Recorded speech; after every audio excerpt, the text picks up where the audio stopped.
Friday morning breakfast வந்து பன்னீர் butter masala, அதுக்கப்புறமா beetroot chapati, லஞ்சுக்கு வந்து சாம்பார், அதுக்கப்புறமா சேப்பங்கிழங்கு பொரியல். சாம்பார் கொஞ்சம் நிறையவே வச்சுருந்தேன். ஸோ டின்னர் வந்து மில்லட் இட்லி, அதுக்கப்புறமா சாம்பார், அதுக்கப்புறம் சக்கரவள்ளி கிழங்கு.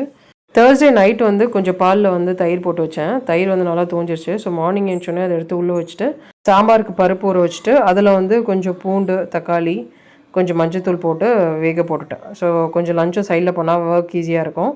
அதுக்கப்புறம் 2 சின்ன பீட்ரூட்டை நல்லா பீஸாக கட் பண்ணிவிட்டு நல்லா பேஸ்ட் மாதிரி அரைச்சி சப்பாத்தி மாவோடு நல்லா சாஃப்டாக மிக்ஸ் பண்ணி வச்சுட்டேன். நெக்ஸ்ட்டு வந்து பன்னீர் பட்டர் மசாலாவுக்கு வெங்காயம், தக்காளி, இஞ்சி, பூண்டு எல்லாத்தையும் அரைச்சி சேர்த்துருக்கேன்.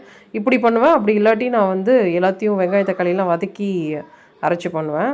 ஸோ இது வந்து மசாலாலாம் சேர்த்துட்டு உப்பு, தண்ணிலாம் ஊற்றி கொதிக்க வச்சுட்டு கிரேவி நல்லா கொதிக்க ஆரம்பித்தோடனே இதில் வந்து ஃபைனலாக அரைச்சி வச்ச முந்திரி பருப்பு பேஸ்ட், கொத்தமல்லி, பன்னீர், கஸ்தூரி மெத்தி சேர்த்தா ரெடி ஆகிடும். ஸோ பிரேக்ஃபாஸ்ட்டுக்கு வந்து நான் வந்து பீட்ரூட் சப்பாத்தி, பன்னீர் பட்டர் மசாலா செஞ்சுட்டேன். லஞ்சுக்கு வந்து சாம்பார் வந்து பருப்புலாம் வேக வச்சுட்டு நான் வந்து இந்த சேப்பங்கிழங்கும் ஒரு ஸ்டவ்வில் வேக போட்டுட்டேன். பருப்பு குக் ஆனோடனே நான் வெங்காயம் வதக்கிட்டு காய்கறிலாம் சேர்த்துட்டு வேக வச்ச பருப்பு சேர்த்துட்டு சாம்பாரை கொதிக்க வச்சா sambar ready. So sambar ready பண்ணிவிட்டு நெக்ஸ்ட்டு சேப்பங்கிழங்கு பொரியல் தான் ரெடி பண்ணேன். ஸோ லஞ்சுக்கு வந்து சிம்பிள் சாம்பார், அதுக்கப்புறம் சேப்பங்கிழங்கு பொரியல், அதுக்கப்புறம் குழந்தை சாப்பிட்டுட்டு கேர்ட் மட்டும் வாங்கி சாப்பிட்டா. டின்னர் வந்து மில்லட் இட்லி, ஆஃப்டர்நூன் வச்ச சாம்பார், அதுக்கப்புறம் கொஞ்சோண்டு சக்கரவள்ளி கிழங்கு மட்டும் வேக வச்சுட்டேன்.